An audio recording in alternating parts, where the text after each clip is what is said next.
Hey, everybody. Welcome to Shared Bites. It's another beautiful day in the Bay Area. I'm Justin, and this is my buddy Andy. We are two gaming buds who have been in the gaming industry for a long time. We worked together for many years at PlayStation and are both doing our own thing now, but we've kind of gone in different directions. Andy, well, I'll let Andy speak for himself. I keep up with video games voraciously, but Andy, why don't you introduce Yeah. yourself real quick?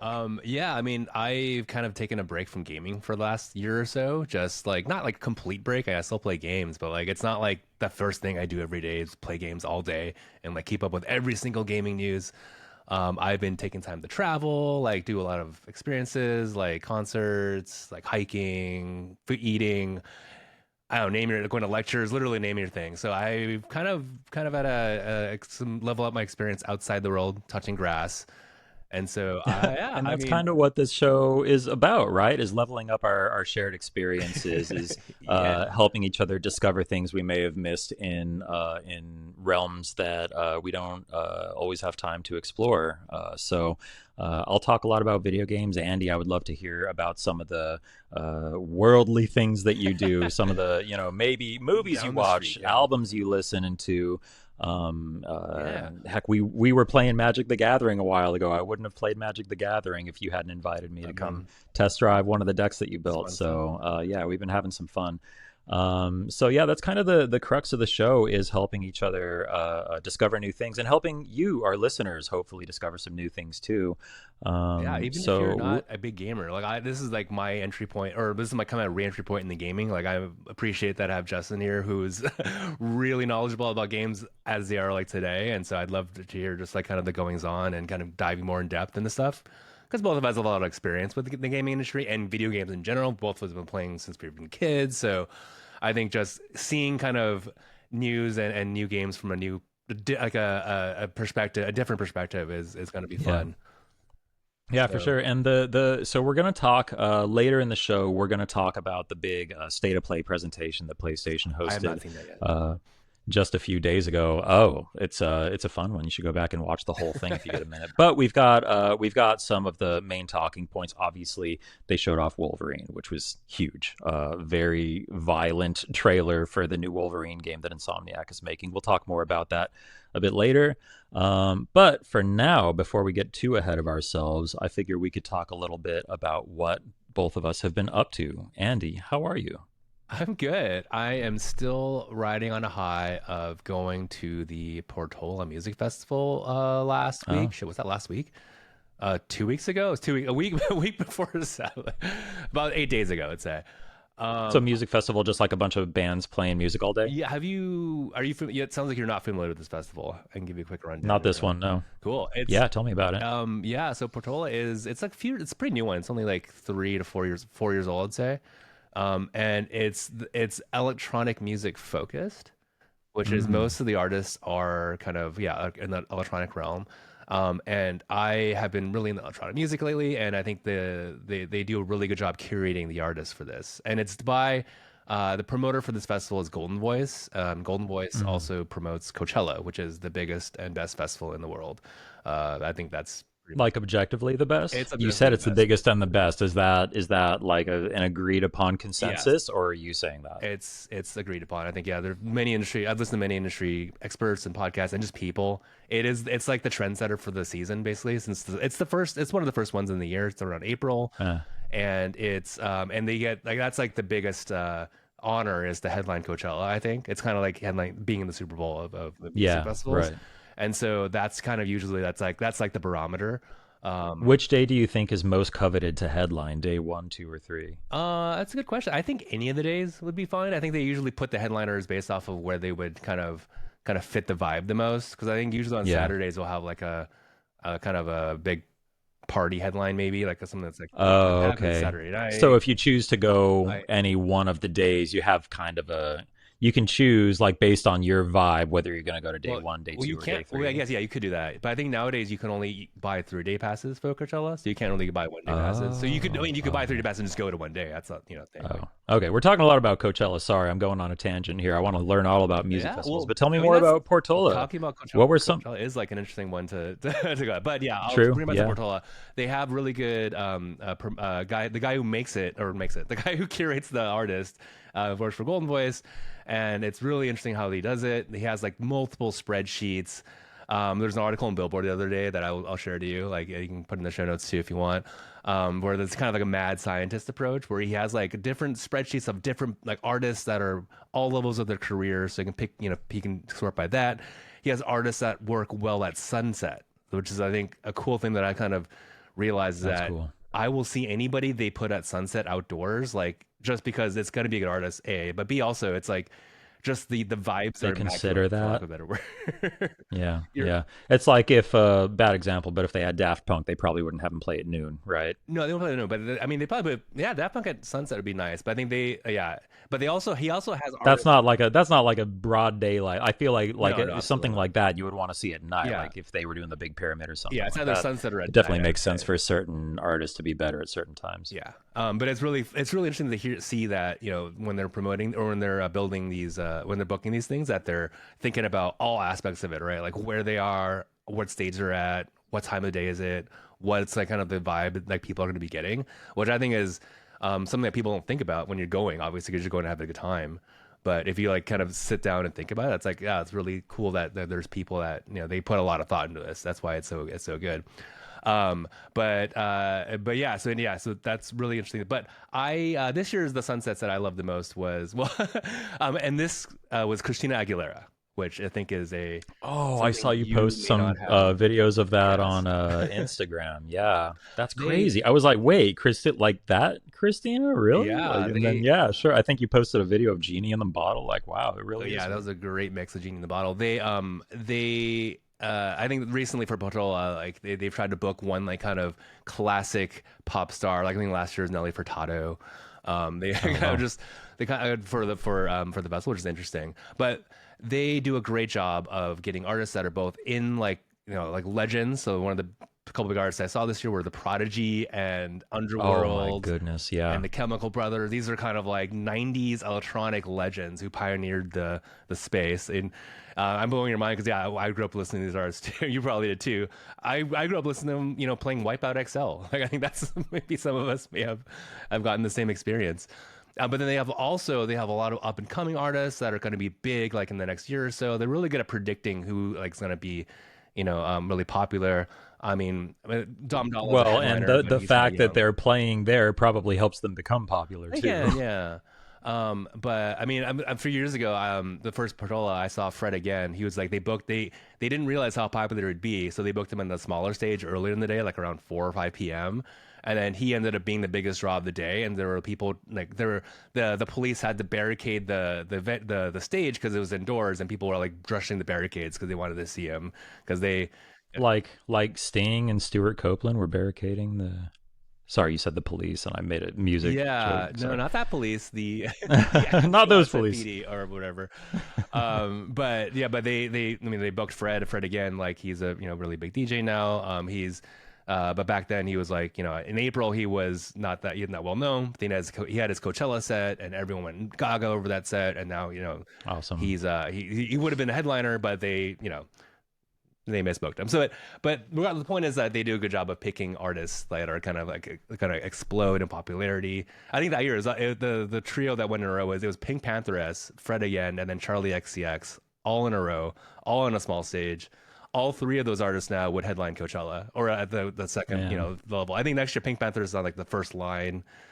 Charlie, Brat Summer. That's already everyone knows about that. Hopefully, not we can Right. another day we can deep dive into Brat Green. And then Fred again did headline Coachella a couple years ago with Skrillex and I Porta. only vaguely know about the brat thing because it got tied to Kamala Harris during the presidential campaign. Like Woof. there was that whole like Kamala is brat thing. Like that's the only real reason I know about brat. So I might need a primer on that. Yeah. I don't know if we need to deep dive into that right now, but maybe a topic for a future show. Yeah, one of these days we can. But yeah, it's a great 2 days. I love it because it's really close to where I live, so I can just take the Muni down. It's 2 miles away, super easy. Beautiful days outside. Great reason to spend the day outside. My favorite thing is literally just seeing so many different friends and friend groups, I guess, or people acquaintances that I don't usually see. And just by hopping around, like you run into people or by texting people, like I think Yeah. that's the cool part of doing a festival. That it's without like kind of it's kind of there is an art to doing a festival, and we can talk about this one day too if you are so inclined to join me on one, or if you want to go on your own. As a veteran, I can give a lot of tips on what to do and what mentalities to have. But for me, it's like the coolest part was just really like, yeah, having a great day outside. It's outside. I got my steps in. I got 26,000 steps on each day, dancing, walking. 26,000 steps. Yeah, that's Goodness that's gracious. like a lot. When I was working Gamescom in Germany, I don't think I got 26,000 Yeah, you're steps on in your a feet all day. day. I mean, Yeah. those are probably inflated if you're dancing around, hopping around stuff. But Oh, sure. But that's probably still, like, that's crazy. You were moving around a lot. yeah. I mean, but I was also out the whole day too. My favorite thing Did you nowadays, lose any weight? Did you track your weight before and after? I didn't check my weight, but I didn't weigh myself because I didn't want to do that. But I I have my steps in. Although it's I think like 10,000 steps is like 5 miles. I just discovered this the other day, which is kind of wild to me. So that's That's nuts. about like you know 10 miles plus 60% of that, like 16 miles or 13 miles or so. I did my math correctly, I think, for 26,000 steps. Um, but yeah, so yeah, it's just a great time, and I think like it gets me excited after the weekend. The Monday after is exhausted. First of all, I basically didn't leave the house all day Monday just because I was out all day. But also got Yeah, me that's excited to that's like fair. listen to music. I put on some new music that I discovered, or like kind of wanted to go, oh, what's the next thing I'm gonna do? When's the next one? So I think that's a hallmark of a good experience. That, oh, did it give Well, you those are actually thinking? those are two questions I was going to ask you. Is those two questions that you just asked yourself? Is Yeah, yeah, what's something that you discovered from Portola Music Festival that you have been listening to since you saw them? Is there anybody you hadn't heard of where you were like, oh man, this is great, this is my new thing? yeah. This artist called Kelly Lee Owens. She's from the UK. I think you might actually like her. She was by herself on stage, and but she's got like it's kind of like a house vibe that's a little contemplative at times. So there's portions, as I mean, if you saw it, you may think this is a little manic, but there were like parts that are really danceable, like really like, yeah, like get it going, but also stuff that she's also a vocalist, and so stuff that you could actually put on while you're going about your day. It's got a little tempo, but it's not like raging in your face. Yeah. But she's really great live. I mean, she did some dancing, flailing about. She like sang. And it was yeah, she's from the UK, Kelly Lee Owens. She's on Dirty DH2 Kelly labels, Leons. Dirty Hit 2. Give her a listen. But just yeah, I mean, for me, it was just also seeing the Prodigy live because I don't think I've seen them before, and that's something a band I wanted to see Yeah, since I we was were a talking kid. about that. How did that show end up going? Was it amazing? I saw them at Portola, so I kind of did that instead of going to the actual show just because I was exhausted. But Oh, gotcha. Yeah. it was really cool. I mean, they did a nice tribute to Keith Flint. So Keith Flint, if you guys know, it was he's one of like the lead, I guess singers is an interesting word. He's like he did the rapping like spoken word on like Firestarter and a lot of the songs. He Oh, passed yeah. away about 10 He years is the ago. fire starter. What's He that? was the fire starter. He was the fire He was a starter. fire starter, yeah. But it's really cool. They did a nice tribute to when they did when they did the song, they had like a laser project Keith's silhouette on like the screen, and then it was all the vocalists in the band or the band just literally like kind of stood there in like the moment of silence. So the band themselves pay tribute to Keith by like letting him have his time, but the song is still That's playing. I mean, awesome. they have the music going. It's like it's a Firestarter is a banger as they say. So it's something that you can wash around to, but or jump around to. But yeah, so that was a big highlight in seeing that for sure. Yeah. But Awesome. yeah, I think it's just a beautiful scene out there. They have got you get a nice view of the San Francisco skyline because so it's at the pier front, so it's on a pier. So all the stages are named after like pier and warehouse and shipping kind of vibes. But Okay. they Yeah. have like ships like that are docked that are in the background, and also on the other side you can see the skyline of the city next to the water. But it's actually kind of a nice view and nice just vibes. People are pretty nice. Oh, I'll say like the one like actually huge highlight that I highly recommend anyone do if this is in town is something called Despacio, not Despacito, Despacio, which is an immersive dance experience curated by James Murphy of LCD Sound Oh. System. So if you are hopefully you're familiar with LCD Sound System, they're electronic art. They actually played as well. They headlined the show on Saturday. But James Murphy and I don't Justin, are you familiar with Soulwax? Like kind of like they're I've heard of it. Heard of DJs him. or two DJs from the Yeah. UK. So Yeah. Soulwax actually has a live persona, like meaning like when they play live, they call themselves Too Many DJs, like too many DJs with the number two. Fun. But so James Murphy and Too Many DJs have an experience where they've commissioned these like really giant expensive Macintosh speakers, not the Apple ones, but Macintosh. It's a so their goal was to create like an audio file, like the most immersive dance experience in the world. So they got amazing speakers. He tested the acoustics by basically simulating human bodies because we're all just sacks of water. He filled these Sure. leather bags with water in like the venues he was testing the speakers at, just so the when the music played, it would simulate the acoustics of like people dancing in a room. Wow. What I think is really cool, like the thought they put into this. But So this we is a tuned it really around cool that. setup, and they had this at Portola, and they do this very rarely. I think it's like they came up with this in like in 2018 or 19 before the pandemic, and they only do it like every year or like every couple years because it takes a while to construct this the space with all these speakers, but also those three people, James Murphy and Soulwax, they're team DJs, are there DJing personally with vinyl. It's all vinyl, and they source these vinyl records throughout the world. I saw people on Reddit saying like there's no use Shazamming these songs because they're so obscure that they won't even pick it up.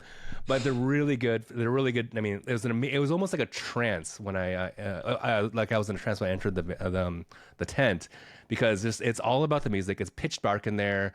The DJs are actually in the back, so James Murphy has put like a big screen, like a privacy screen, not like a literal screen, but a privacy screen. So you can't he wanted the focus to be on people just dancing, not like because we live in a world where the DJ has become the show, right? So everyone's like facing a stage where DJ is like putting his arms in the air, him or her, and then there's like pyro, and it's like a whole thing. But here it's like it really feel like the music and the dancing and the people are the star, and that was a really cool experience because as we stayed there for like an hour, and he did this all day, so they did this all day, so it's like a 10-hour experience. Obviously you go for whatever you want to, and you can leave, you can go in and out whenever you want to. But we stayed for about an hour, and it was really cool because we kind of felt throughout the mix, the mix, they kind of the lighting changes, and it kind of ends in every hour or so. There's like a climax where there's a big disco ball in the middle, and then the light in the room actually turns on, and it's like everyone has this like praise the sun moment where it's like the disco ball in the center, and you can actually see everybody for once. But you And like kind of everybody. we did the motion, but you feel like you've earned that kind of like earned the disco ball because like it's Yeah. through an hour Nice. of dancing. It's really cool, kind of like it's a long form experience. It's not like a quick we hop in for five Yeah. minutes and leave kind of experience. So Nice. it was actually that was a highlight, and I didn't even realize this was a thing until I talked to people there and like, oh, this is like the coolest thing. You have to try it out. So That sounds awesome. yeah. Sounds like Portola Festival had a lot of crazy stuff to check out, and lots of things in the periphery of Portola Festival. Lots of other cool things happening too. Yeah, it's a really cool experience. And great food as well. I got a Oh, smash burger obviously, from yeah. Smish Mash, which I've always been wanting to get. Love a good smash burger. They have really good food there too. So yeah, it's just Nice. festivals are it's people they get a bad rap for like, being, annoying, hard and whatever. I mean, they can be, but like it's a really good time if you do a little bit of work, figure out have the right mindset. I think that's the biggest thing, have the right mindset. Nice. Nice. Um, Maybe the next so one. yeah, so yeah, we'll just sharing that. But I've also been playing some game. I was just telling you off air that I have not been playing games most of the year, but I have this weekend because I was so tired from last weekend. I've kind of Yeah. had a weekend in, and I've been playing some games. And Nice. Such as. I marathon a game called Consume Me, which Oh, marathon. How long did it it's take a to short play game. through? I think it's like 6 hours or so. Oh, no, Marathon meaning short like games. I picked it up and I was like, yeah, I'm just gonna play like a little bit of it, and then I ended up playing like for 3 hours at a time. So just like a Awesome. couple of weeks of Awesome. days of the weekend. It's a interesting game. I think it won like the IGF Seamus McNally Grand Prize this year, which what put it on the radar for me. Yeah. But it's the game actually plays like a mix of Persona with like the free time. So you have free time, and you can use that what you will, and then also WarioWare because it's kind of based on a lot of micro games. And Okay. just to set the tone, set the scene, this game is it's an autobiographical game from the developer. kind of on her childhood growing up and like her relationship with food. So there's a lot of it's the first kind of thing you want to like you introduce is like the concept of dieting. So she's her mom. She's going through high school. She wants to, like look good in a bikini for the summer, and she wants to find boys. So she's like, so dieting is like first step on her thing. So the game kind of has that as the narrative kickoff, and it kind of goes throughout different stages in her life and her and the character's relationship with food. But it kind of it's centered on the dieting portion, and the way dieting works is that you have to hit a certain number of bites per day, which is kind of a standard for calories. So every day, like you eat lunch and you have to make the right meal. And the way you make the meal is by playing Tetris, literally with with Nice. blocks of food. So the food's like shaped in different Tetris style blocks. Like kale's Oh, like I'm gonna 100% this game. yeah, I think you'd be really good at this. And there's a mechanic where you can, if the food item is like too many bites, you can feed it to the dog, and the dog will like it will re-roll a piece for you. So basically, you get Nice. 3 pieces at a time, and you can re-roll with the dog if you want to, if he's there, Fun. if the dog is there, which is really cute. Um, but yeah, but their goal is that you have to hit the right amount of bites without being too full, or else like you'll lose energy for the day. So it's kind of a resource management game, and smushed with like kind of interesting narrative. The art style is very kind of like DIY. It feels like hand drawn because it's not like it's almost like a teenager drawing in her notebook kind of style. Yeah. Yeah, it was an interesting game. I think narratively it didn't it's interesting at first, but I think it kind of goes in a place where I didn't expect it to, which was not great for me. But I think it did end up in a really nice place. So I think it's worth playing for sure. I think you might like it just because it's the Tetris part, but also it's got a lot of interesting varied gameplay, and I like the notion of the free time. It's like I've been playing a lot of Persona or Atlas games, let's say Persona team games in the last few years, and I think that's just like having that kind of flexibility to do what you want is what's fun. Yeah. Yeah, it sounds great. It's on my short list because I've been hearing the buzz around it coming out of the IGF stuff a couple months ago too. So great to hear that the game lives up to the hype. I'm excited to check it out myself. Yeah. I think there was one more that you wanted to talk about before I take over, right? Yeah, and this is the only way you're gonna get 2 games out of me because I'm probably not gonna do this. Is I just finished Sword of the Sea, and I'll say this though, Sword of the Sea is about like I finished in about 2.5 hours, which is great. I think Oh, it's that quick. I'm Wow. targeting games nowadays where I can complete them because I like completing games. I'm a big game completionist in terms of Yeah, not like now that I think about it, the giant Squid games have all been pretty quick yeah, playthroughs. like Abzu was about 3 hours. Yeah. Pathless was longer. I actually didn't play Path. Yeah, I know that one's longer. I think I got halfway through that, which again, Yeah. like it's But even it's from Matt Nava, the art director of yes, Journey. So if you played yes. Journey, then you have kind of an idea of the vibe that you're getting into with Sword of the Sea. Though, I'm sorry, I'll stop stealing your thunder here. You can talk about No, it a that's bit good more. context to have. Yeah, and then also Austin Tori was heavily involved with this. He did the soundtrack for Journey and also for this game too. I think Matt and him have been collaborating on a lot of stuff as well. Yeah. But yeah, it's a beautiful game. I think I need to reduce it. It's like basically Journey with SSX snowboard or skateboarding, Tony Hawk. Sold. Sold. Which again, I think also that you would like because I know you love those games. But yeah, it was really beautiful to play with. I mean, I think it's you can do tricks. It's like the game has a sense of forward momentum, which I think is really cool. But it also is not very.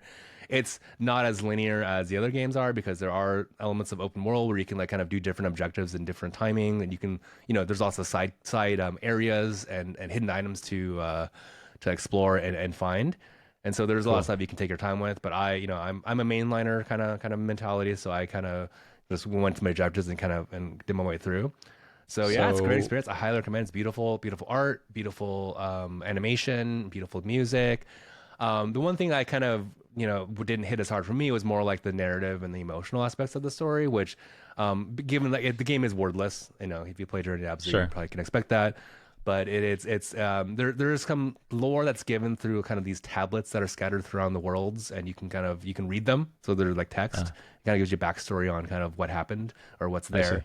But for me, like I just kind of sped through that because I wanted to get back to having fun. So I think Yeah. More about just enjoying the game. Yeah. yeah. So for me, like the narrative wasn't as like kind of emotionally resonant as maybe say Journey was, but it's still a Sure. great Yeah. experience. Highly recommend anyone play it, especially because 2.5 hours, 3 hours. Like Yeah. it's it's like a Yeah, movie. So my son and I actually started it when we played maybe the first 20 minutes or so of it. Would you say that it's like, since you've played all the way through it, is it okay for me to continue playing it with my son? Do you think that does it go to any places that might be a little too dark for a small child, do you think? no, I mean, I wouldn't say so. I mean, everything's very cartoony, very hand-drawn art. There's not very, I mean, there's like moments where there's a villain, a bad guy, I'd say. Sure. And, Yeah, and sure. there's like there is a character arc, I'd say. It's not just literally a journey. So there are, but I think, no, having known your son, I think, yeah, I think he'd be okay with it for sure. It's not Cool. nothing too Cool. bad.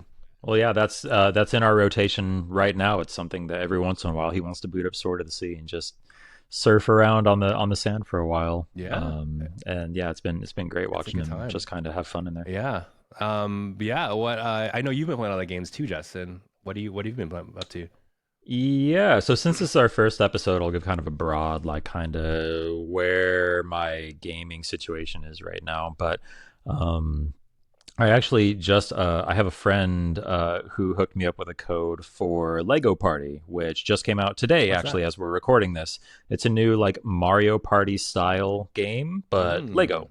So it's a like a Lego Mario Party basically. Hmm. And my son and I, we played a couple mini games in it last night, and immediately it became clear that these mini games are a little more like, I wouldn't say like adult targeted, but not designed. Mario Party is designed for like a little kid can pick up the Sure. controller and play Sure. Mario Party.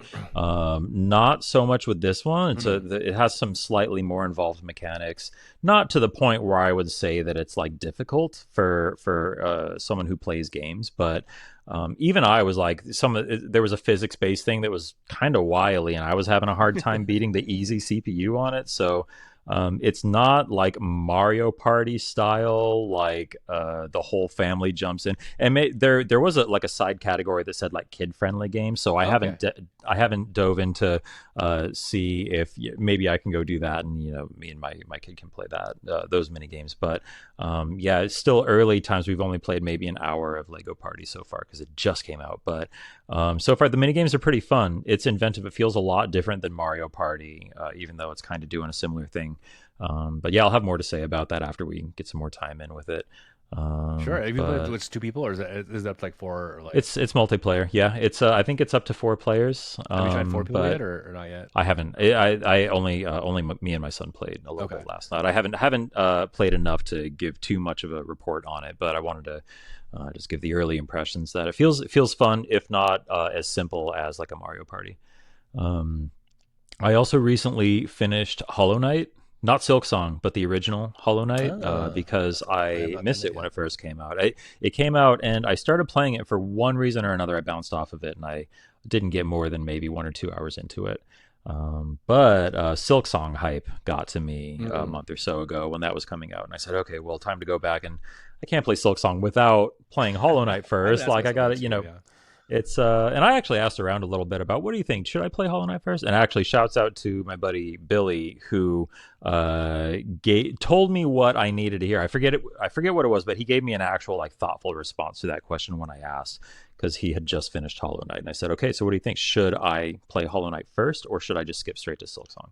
And he gave me a great response, but the gist of it was like, play Hollow Knight first, because like in Silksong they play off of a lot of the mechanics and Okay. gameplay that you may have gotten used to in Hollow Knight. You'll appreciate some things that they do in Silksong Okay. more Okay. if you have the context of Hollow Knight. So, and I'm sure there's story tie-ins and all that stuff too. So I'm looking forward to getting to Silksong. I'm going to let myself take a break from that world for a while and play some other stuff. But yeah, I rolled credits on Hollow Knight, did some of the post game stuff. Might still go back and try to 100% it eventually, but trying to keep up with the How rest of long the did it backlog take? too. That's my Oh first man, question. How long did I it think take? I think when I rolled credits, I had 50 or 60 hours on the clock. Jeez. However, I have some other friends who recently played through the game. Took them like 25 hours to roll credits. So First it timer? depends on what kind of player you are. I was exploring every nook and cranny, and I was treating it as a brain off, like lizard brain, run around and level up, like Hmm. explore secrets, look for hidden caves, like stuff like that. I was not making much of an effort to play through the main quest line. It was one of those things where if I found myself near something that would progress the main quest line, I would do it. But I wasn't going out of my way like, okay, there are 3 things on the map. I'm going to go do this one and this one and this one. It was like, let me get lost, let me explore, let me level up some more and just have fun. Because the game is a joy to play. The mechanics are just so finely tuned. It feels great. It never felt frustrating to play. Really? Yeah, like it, and people make such a big deal about how hard this game is. Uh, Maybe like Skill it's not issue? Dark Souls hard. It's not Dark Souls hard. It's a tough game. It's a difficult platformer, but it's also the kind of game where if like me, you go and you just explore a lot and find things and upgrade your skills and stuff, it gets easier. It also gets easier as you play because you learn more about the mechanics, the nuances of like how much time exactly do you have between sword swings or nail swings, or once you realize that like, oh, I can't do this move until like half a second after I do this move. You start to just innately develop that muscle memory of like when exactly to push which buttons, and that combined with memorizing attack patterns, becoming stronger through meta progression. The game, it's hard at first, but it doesn't take long for at least it didn't take long for me to kind of get used to it and start feeling like I was overcoming that challenge and getting on top of it and having a lot of real fun with the game. Okay. Would it So compare to like Metroid? Like I think Metroid Dread was my last Metroid, which probably the most recent one. yeah, That was pretty difficult. I mean, the last boss was pretty difficult in that one. the last Um, boss was tough. The um, last boss in Metroid Dread was straight up just like straight up memorizing attack yeah, patterns. Like that was the only way to beat that boss. Hollow Knight isn't quite like that. okay, Like okay. So I it's can do it's this. not like you stand around and you wait for an enemy to do a specific attack and then he's vulnerable and then you go. It's not like Okay. that. No, it's well in that sense it is kind of like a Dark Souls where it's knowing when you can squeeze in a certain number of Mm. attacks between an enemy's attack patterns. Like there's a great example early on in the game where you go into a room and there's this big hulking brute who just like bigger than any enemy you've faced before, and he has this giant club and he swings it fast, and if you get too close to him he'll hit you, but there's just enough time for you to go in, tag him real quick, and then run out, dash out of there before he can hit you. And so you go in there, you get one quick hit in, he hits, you escape, you just dash back and forth until you eventually take him out. As you play more and you get a little bit bolder, you start to wonder, I wonder if I could get 2 hits in there. Sorry to And hear sure about enough, if you time it just right, that. Mm. you can get 2 hits on that guy before you step away, and he will barely miss you. And it's just little things like that where you realize, like, oh, I could actually do 2 hits instead of one here. That'll make it so much easier. It'll make it faster. Plus, you go back to that area later in the game after you're stronger, you've got more moves, and it's like this guy's a joke now. But Yeah. yeah, it's the kind of thing where again, it's not just memorizing attack patterns. That's part of it because you need to know what's coming your way and how to dodge it. But it's not like if there's a scale and like over here we have like waiting for the for the boss to do an attack and you just have to sit on your thumbs until then, and over here it's just straight up Twitch gameplay action. Hollow Knight is like maybe somewhere it's a little closer to the like having to memorize attack patterns, but it's also very much about understanding your own attack patterns and knowing which moves you can squeeze in there, which moves might be able to help you avoid the enemy's attacks, because you end up unlocking a lot of different stuff throughout the course of the game. One thing that I thought was really funny is they don't give you the double jump until like close to the end of the game, which is Oh a man. fun juxtaposition. It's fun because like I feel like in lots of Metroidvania games, double jump is one of the first things you get.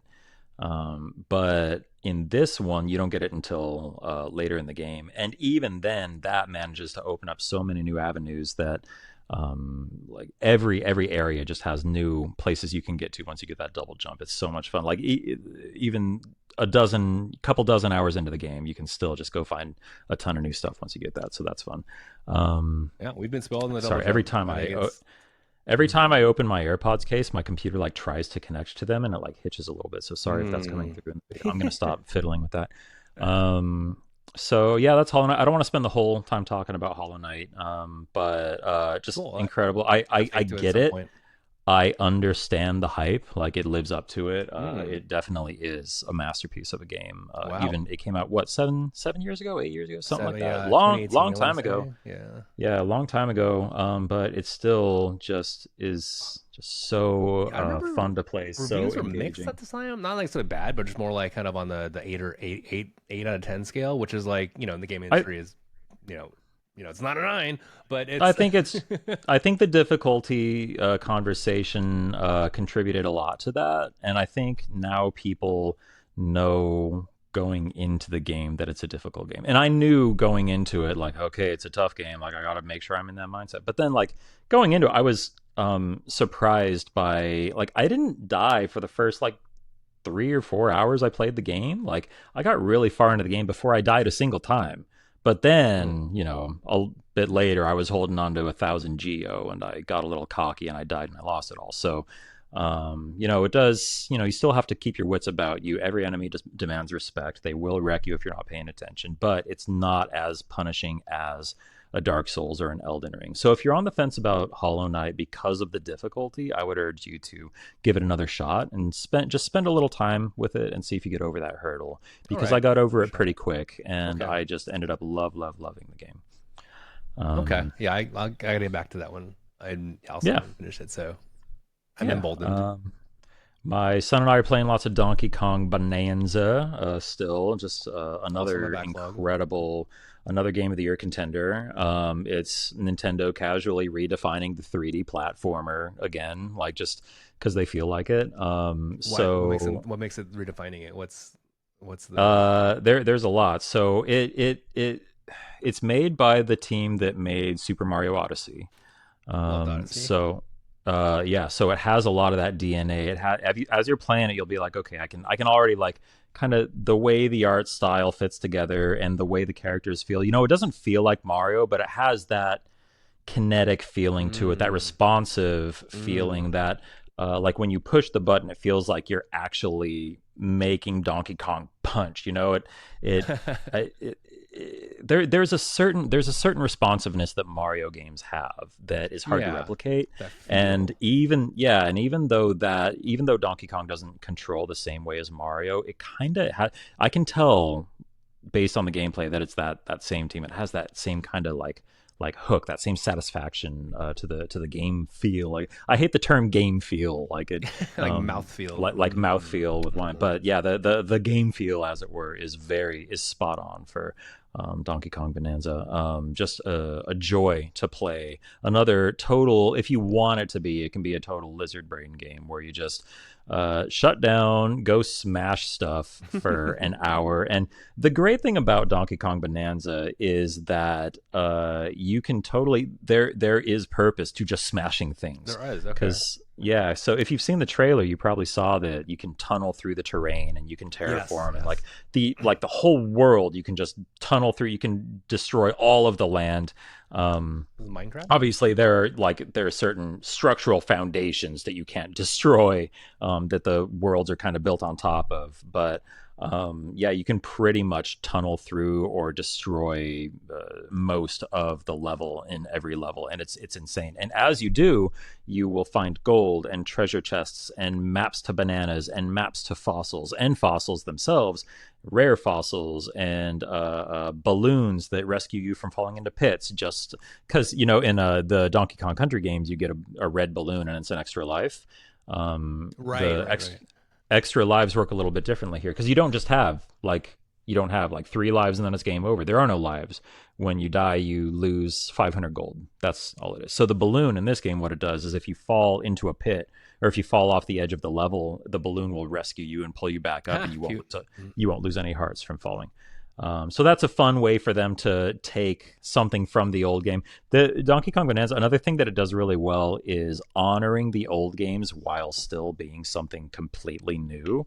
And Oh, one question I had going great. into it, like, wait, is this like a reset of the universe? Is the old stuff still canon or anything? And actually, it turns out that the old stuff is still canon. Oh. Like it becomes clear as you play through the game, and especially in the new DLC they just released. Oh, it's DLC already. Oh, wow. Yeah, they announced it during the Nintendo Direct a week or so ago, and it shadow Oh. dropped that same day. So Oh. it's a roguelite mode. Oh, fun. Uh, Okay. Yeah, set on, and they also added DK Island, which is the like Donkey Kong's home island from the Donkey Kong Country games. That is now a location that you can go destroy and find a bunch of stuff around and do Emerald Rush runs on and all that. Okay.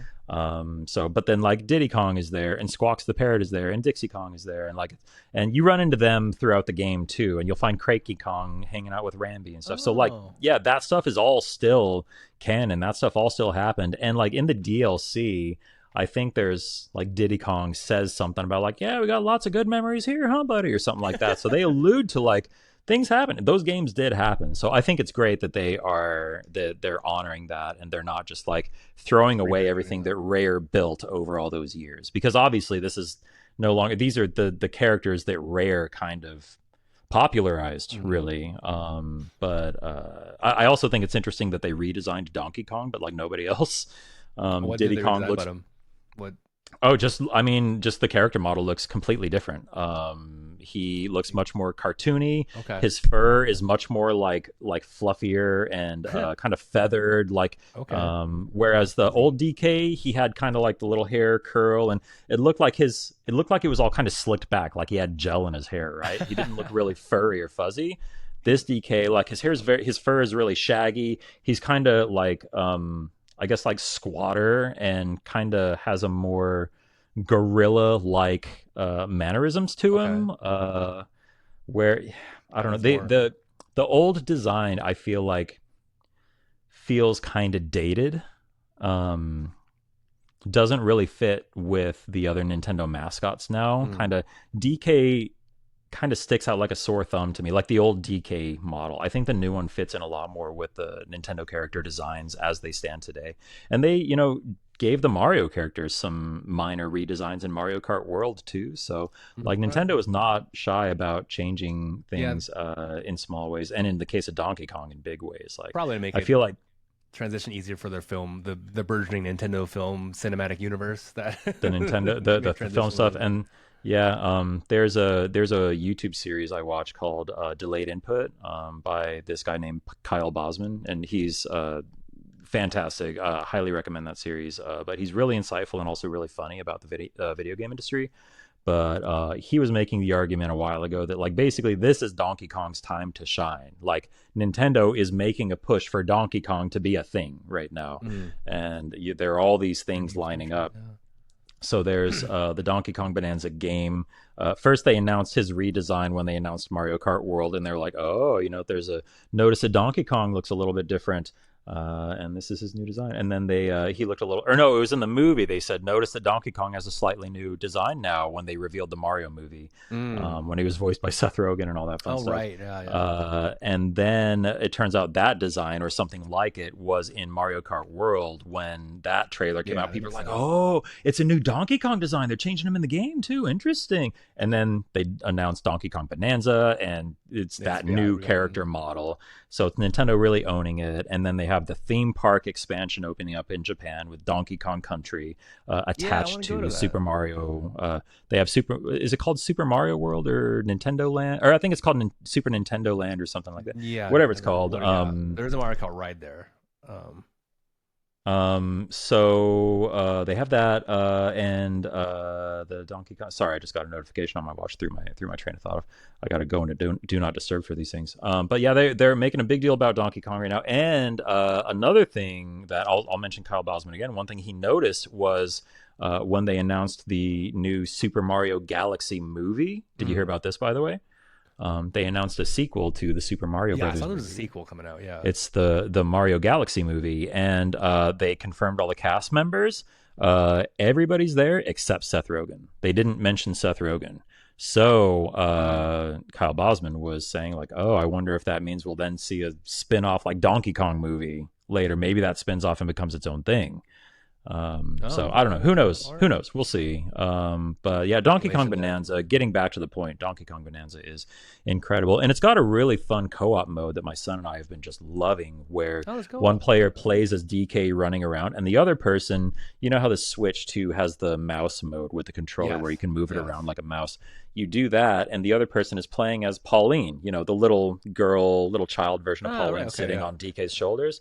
the other person plays as them, and they can move a cursor around the screen and click anywhere to and Pauline will like yell, go like, "Hey, yeah, wow," or something like that, and the literal words come from her and fire out as projectiles. And they are whatever material that you have. So by default, it's like you have dirt or stone or something like that. But you can move your cursor onto any material and hold the button down, and you'll copy that material. So you can copy like gold, for instance, which is explosive in the game, and then just be flinging just like explosive gold all over the place and helping the DK player clear a path or take out enemies. So it's been a great way for me to jump in and help keep things moving if my kid is getting stuck a little bit. But on the other hand, like last night, he was facing a tough boss, and he's at the point where he could do it if he tried a few times. So I didn't jump in and help him with that one because I don't want to just beat the boss for him every time. But it was a good father-son teaching moment about like, okay, perseverance, practice, learn the patterns, try again, don't get frustrated. We're doing a lot of because he's a little on the young side to be playing video games, so I'm careful about which games I'm letting him play, and I'm careful that when we do play, it's like a family experience. We're playing together, and we're using it as opportunities to learn things. So it's actually helping a lot, teaching him about emotional regulation. Like if he gets frustrated because he can't beat a boss, we're using that as a learning experience to say, like, all right, let's put the controller down for a second and take a couple deep breaths so that we don't get too angry. Because remember, playing games is supposed to be fun. Like if we're not having fun anymore, what are we doing? So I'm trying to teach him that stuff early. And I'm also like, we're opening the booster packs in the Pokemon trading card game every night. I'm using that as an opportunity to teach him about like gacha games and like, okay, so we're opening to see this button. It means they want us to spend real money on it. And, we're talking about money, like mommy and daddy have to work to get money. And, I don't want to spend all my money on this game. So we got to be careful when we're playing this, not to let the game trick us into spending more money than we want to. So, I'm finding ways to like introduce him to games in a lightweight fashion because obviously it's my passion. My wife is into video games too. It's not something that we can ignore. Like, and if he sees me playing games, he's going to want to play too. So I'm trying to be responsible about how we introduce him to video games. Yeah, and it's great. DK Bonanza has been a really fun one. Astrobot was a great one before that. It introduced him to 3D platformers in general, and just was such a Astrobot, by the way, highly recommend if you have a child who is just learning how to navigate 3D platformers and like dual stick controls and stuff. Astrobot is the perfect like introductory game for a kid. Yeah, it's a great game. I think both that, and I think I like how Donkey Kong Bonanza, but the Nintendo overall has been kind of like incorporating these like kind of two-player co-op modes that kind of can let someone who's not like a experienced gamer kind of join in as well. So you guys are having a shared experience versus just watching or just or just being really frustrated, as maybe your son might be. So yeah, I think that's cool that that there's being thought put into same room couch co-op, so to speak, game modes where it can be a little more inclusive. I think that's they really cool. always put some thought into the co-op stuff, which I appreciate, rather than just like, well, we have a split screen mode or we have online PvP. Online PvP and DK Bonanza would be pretty sick actually. But I have to go in like 20 minutes, so I just want to make sure that we don't spend too much time talking about any one thing. So I'll stop. I'll lay off the DK Bonanza right now. I just want to give a quick shout out to Hades 2, which is the other game I've been playing a ton of. It hit 1.0 very recently, just a few days ago. It's been out in early access for some time now, many months, and they've been toiling away in the background, building the game with the help of the community and their feedback. And they just celebrated the version 1.0 launch on PC and Switch of Hades 2. Huge congrats to Supergiant. What an achievement Hades 2 is. I've probably got, over the course of early access, plus now the 1.0 launch, I've got probably like 60-ish hours in the game. I had the game for early access and I played like 2 minutes of it because I wanted to wait for the 1.0, to be honest with you. Just so, that's fair. Did you play Hades 1? Yes, I played 81. I really liked it, so I'm really excited. Did you like play all the way through it? Did you finish it? I didn't finish it. I think I got to Hades and I failed, and I think I lost the mouse. Oh, so you scratched the surface of the game. Yeah, because I didn't do the multiple. Yes, I know. Yeah, the game is all about you have to beat the game like many times to make the story go places. Yeah. And it goes places, man. It goes places. It's so good. And I won't get into Hades 1 too much, but Hades 2 expands on pretty much everything that Hades 1 does. The biggest change, and this is something they talk about openly, so I don't count it as a spoiler, is the fact that there are two different runs you can do. What does that And mean? it's something that unlocks, after you do a few attempts. But you can go. So the point of the game is you have to kill Kronos, the Titan of Time. Okay. So you can go down into the underworld and find him, and you can track him down and you can fight him. But there also, through some story stuff, things happen, and another pathway opens up where instead of going down into the underworld, you go up and you try to make it to the top of Mount Olympus. Oh, interesting. So when you start a run, you choose: am I going to do an underworld run or an Olympus run? So it's basically two games in Two one. games. Oh, It's literally two games. Okay. it's literally two games in one. It's two full. It's like two maps, like that you two runs you can choose from. So and without getting into spoiler territory, and I actually haven't even figured out. I haven't seen where this all resolves, I guess. And I'm like 60 hours into the game, and I'm still Wow. working through like the story. And I've got wins on both routes. So I'm waiting to see where the story goes. But yeah, it's insane the amount of content they've packed in this game. Even when they shipped the game in early access, however many months ago, it already felt like a bigger game than Hades 1. And they've just been improving it, polishing it, adding more content. So it's completely new, right? There's no. It's not like a iteration of Hades One. It's like a No, it's a new completely thing, new and they're game. yeah. It has nothing to do. I mean, story wise, it does, Sure, but yeah, there's but it's no like your save doesn't not carry like a over. It's continuation not. of Hades One. Yeah, Okay. you So play new as a game, completely new different character, who's awesome. Her name is Melinoe. game. Melinoe. It's interesting hearing how the different characters pronounce it, because it sounds almost like the characters in the game aren't entirely sure how to pronounce it earlier, because sometimes they call her Melinoe, or sometimes they say Melinoe, and like they'll stress the syllables differently. And I'm not sure what but yeah, she's amazing. What a cool character. The voice acting is superb. The writing in the game is, again, just obviously Greg Kasavin at Supergiant pours his heart and soul into these worlds. The stories that he writes and these characters that he gives life to. And I think I was going to say, I feel like he's like one of Supergiant's secret weapons, but I feel like everybody on that team is one of that team's secret weapons, and they all just gel together so well. Gen Z's art, Darren Korb's music, Amir and Greg doing the game design and the narrative, and all the other team members contributing to their teams as well, and just everybody just does what they do so well, and they have such a clear vision and such passion for the work that they're doing, and that really shines through in the final product in a way that I think it doesn't for many other games. Cool. So God bless Supergiant. I hope that they make games forever until the end of time, because I mean they deserve the flowers they're getting and more. I've been a fan since the Bastion days, especially since the Transistor days. Man, I love that game. Yeah, same. In this house, we love Supergiant. I mean, it's But yeah, I I'm love so Pyre glad even, that they. so Yep, I love every single one of their games. It's past time that they get the credit they're due, and I'm happy they're finally getting it with Hades and now the sequel.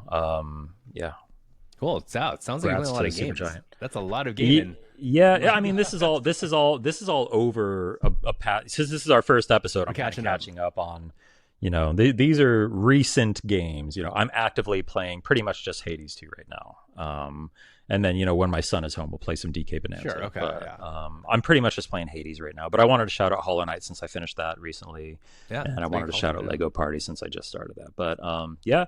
Other than that, I playing lots of games, but being a parent takes up a lot of time. So besides that, it's lots of family stuff, lots of going out on weekends and doing fun stuff. My son and I are learning drums together, which has been a really fun experience.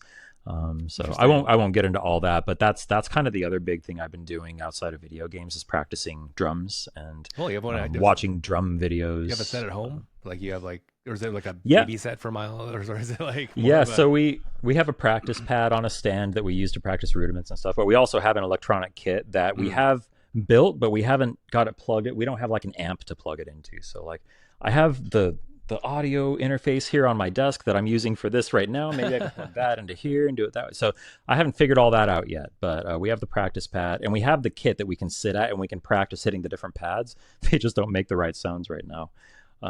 So yeah, we're working on it, but yeah, That's drums fun. have been so Yeah. much fun. And every week we my son has lessons and I have lessons on different Oh, days. So different we same go and we teacher. play same teacher, yeah. Cool. So I take my kid on one day and then the next day I go for Oh, my that's own lesson. at least there's a little Um, consistency with kind of like the teacher or the the way you're learning. yeah. That's kind of cool. And when we go to those lessons, we sit at he has a kit and we sit there and we play on the kit there. So when we Okay. practice, we're playing on an actual. It's an Your electronic neighbors kit, must but love it's you. hooked up to an amp and making the.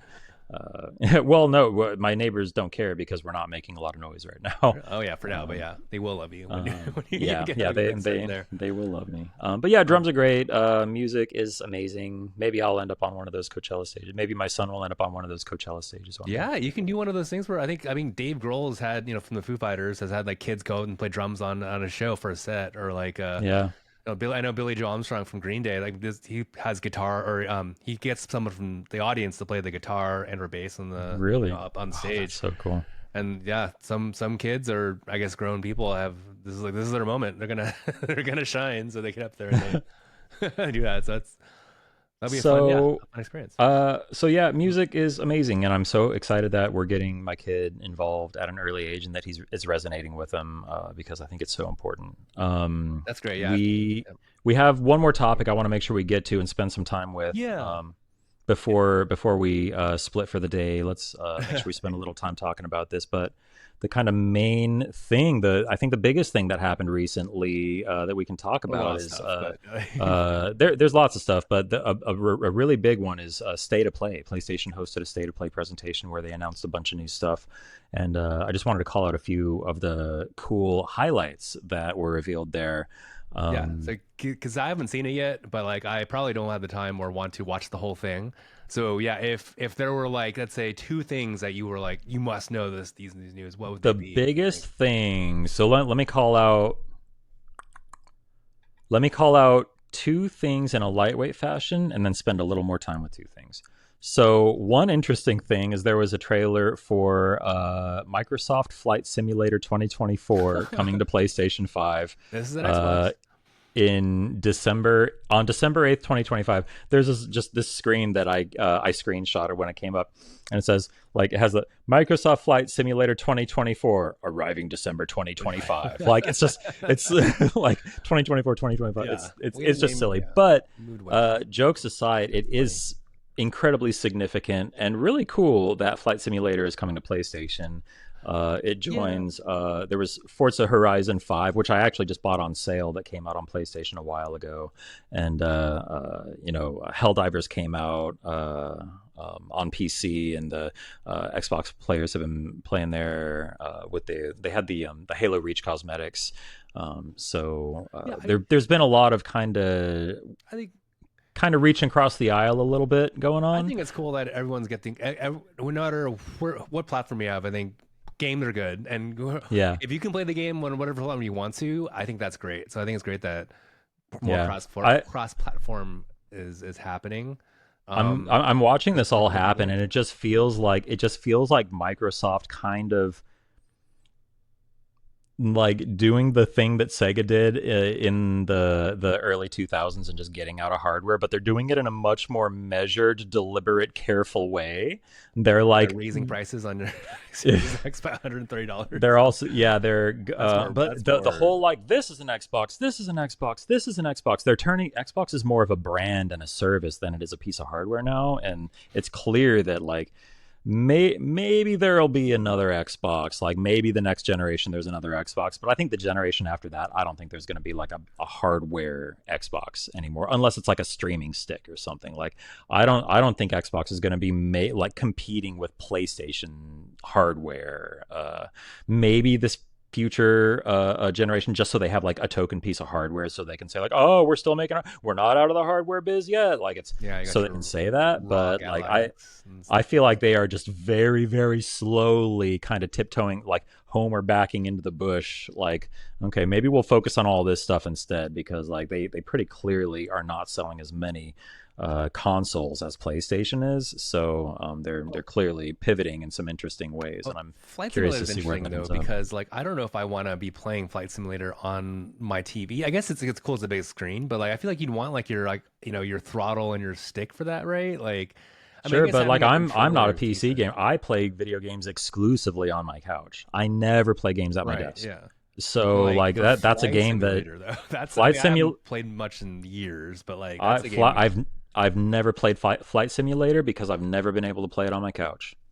Yeah, that's Now, so they bringing it to PlayStation unlocks a new audience of people like me who I never even thought about playing Flight Simulator because like, oh, it's a PC game. I'm just not going to play it. Like PC only games are just off to me. I mean, these days I'm being more open minded, but like if I can't play it on my couch with a controller, I'm probably not even going to give it a shot.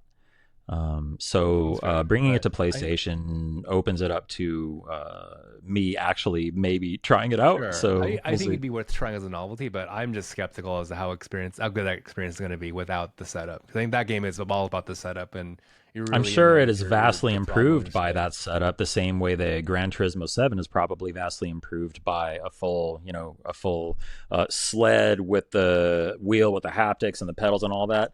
GT7 will be a lot more fun to play that way, Yeah, just for like sure. But that driving game, I Flight think Simulator will be you more. can turn down the and I'm sure you can turn down the realism in Flight Simulator, but you can just color be skeptical about this. But Yeah. I'm glad it's Oh, you coming know out for what? I more people. wonder. That's going to be great. I That's the should other have thing that checked this detail. I wonder if it's going to have PlayStation VR support. I don't remember if they said that because Oh, that'd be interesting. That's that would actually be an interesting huge. uh thing if they got VR support with that because then you can bring in those touch controllers and you can simulate kind of the throttle and the stick with those and I think that'll be actually really interesting. I find that more interesting than just the than a flat version, even though I get sick in VR now. But like It is going to have yeah, VR in 2026. It's going to get a free update that will add PSVR 2 support. So that's cool. crazy. So that's gonna be Playing Flight interesting. Simulator with PSVR 2 Yeah, I will think be that's cool. actually a really interesting way to play that game for sure. So yeah, that'll be Um, cool. I'll probably cool. check that out. Yeah, for sure. Some other cool stuff. Another quick hit is the Pulse Elevate desktop speakers. Something I think you should take a look at specifically because I'm curious to hear your thoughts Ooh. as someone who listens to a lot of music and loves to buy and test audio hardware. Because I know that you've What gotten are some of the these? like in-zone headphones before. Yes. It's some so I dropped a link here, but it's some straight up just like 2.0 speaker setup that you put on your desktop, like for your computer. Comes in black or white. I think the white is like a limited edition thing, but um, yeah, they have all the bullet points where it has built-in mic with AI enhanced noise rejection. It has Are the they wireless? PlayStation Link like ultra low latency. Yeah, it's Okay. Oh, they're wireless. wireless. Okay, so that's Um, interesting. Okay. they are wireless, yeah. But they also so you put them so on your desk you have like the little disc that it sits on to charge it, and they sit Yeah. on that. But then whenever you want, you can just pop them off of there and take them with you, and As they're a just Bluetooth. wireless like Bluetooth speakers that you Okay. can connect to from your phone or whatever. So you can take Interesting. them out with you. And yeah, they have the PlayStation Link thing where you plug the dongle in. It's like low latency, lossless Yeah, audio. it's like yeah, Um, like I know so the yeah, it's portal and stuff. lots of How stuff much are I'm they? You know how interested much they to are? test. Is there a price on here? I don't think they I have a price. I I don't I don't see a So price. yeah, I mean, good shouting out. I usually like fun new hardware for audio and stuff. I probably will not buy these just because I have really nice desktop speakers that I bought. I got Oh a yeah, nice setup last year where I got these like bookshelf speakers, and nice. an amp. And kind of routing like I kind of made the most ridiculous desktop PC speakers you can get out there. So I probably won't be getting these from like a quality perspective, but I think it's interesting that it's wireless and it easily connects with your PC and your console. And Yeah, there's a lot I of mean, fun kind of like semi gimmicky stuff that's like, oh, I'm that actually sounds like assuming it could be kind of useful. I'm assuming it can double pair because that'd be annoying if they only paired to one thing at a Not sure. time. But Not if sure. it Yeah. pairs to both things, I think that's an easy way like you can swap back, especially if you're game at your desk. I know it's different if you're gaming on your couch versus on your PC, but I think That's interesting.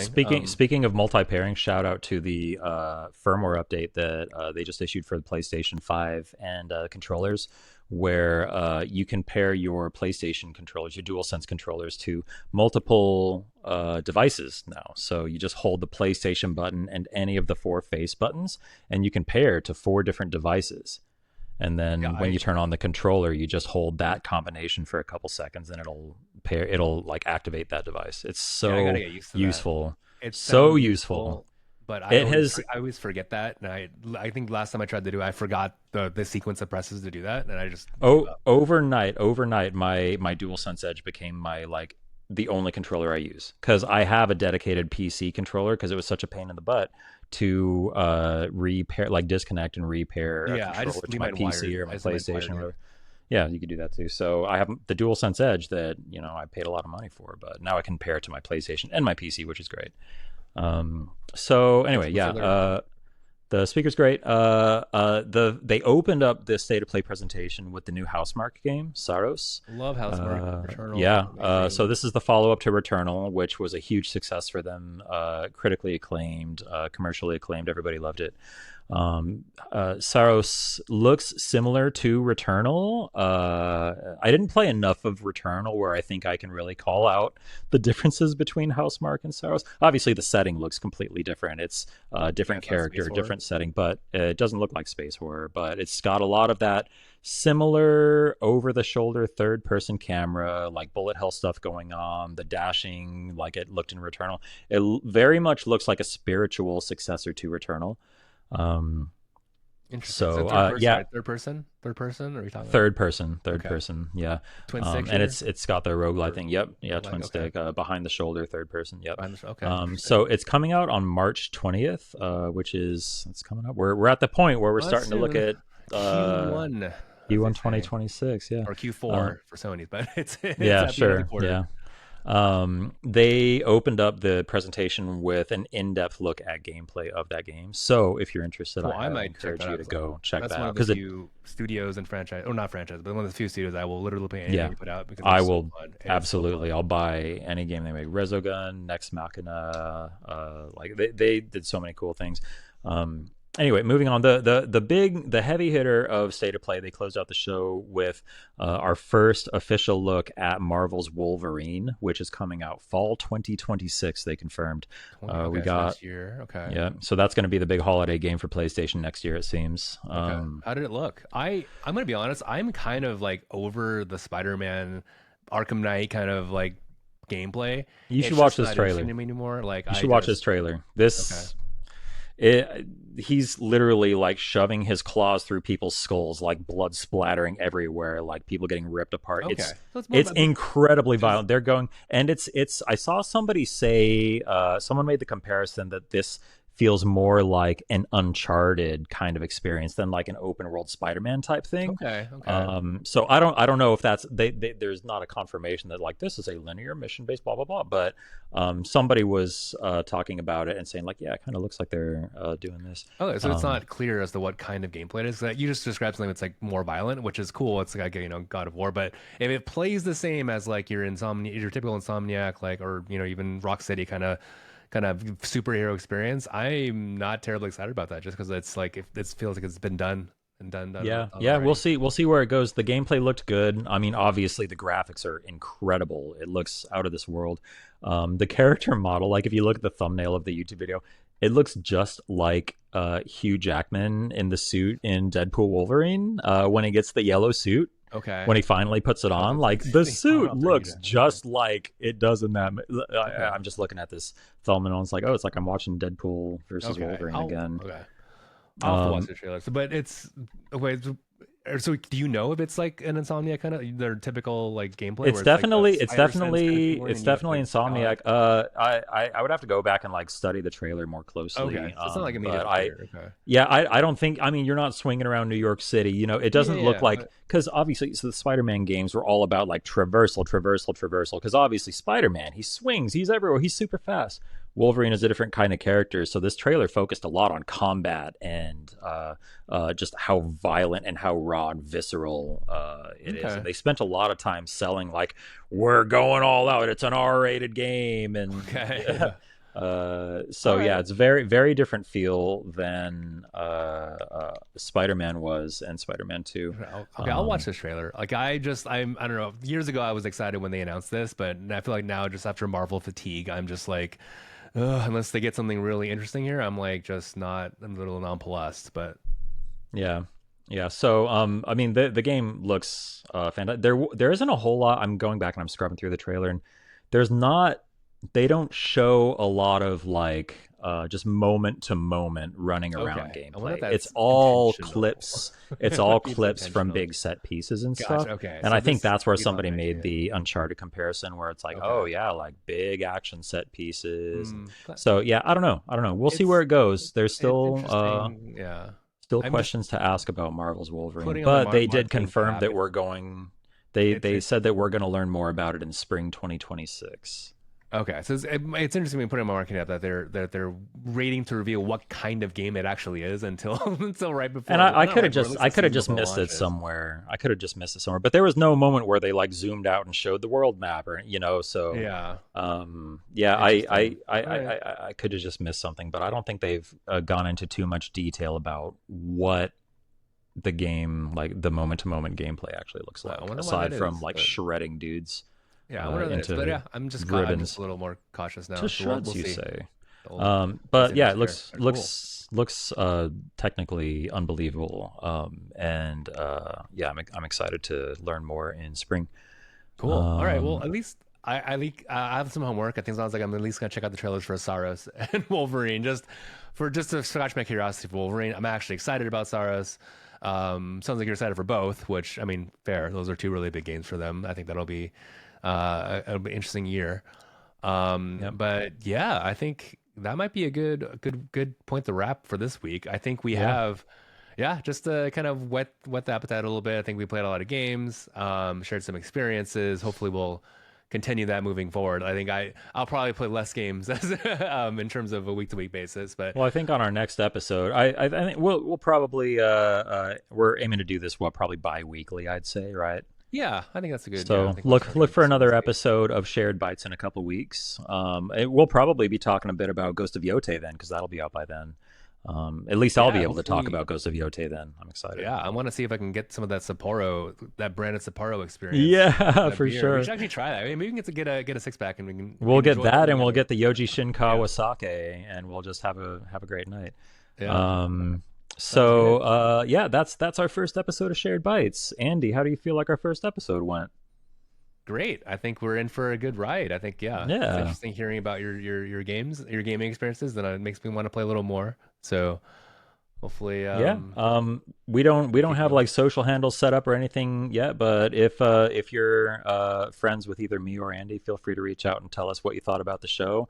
We'll get some proper handles set up soon, and then we'll be asking you to email your questions and all that fun Yeah, stuff.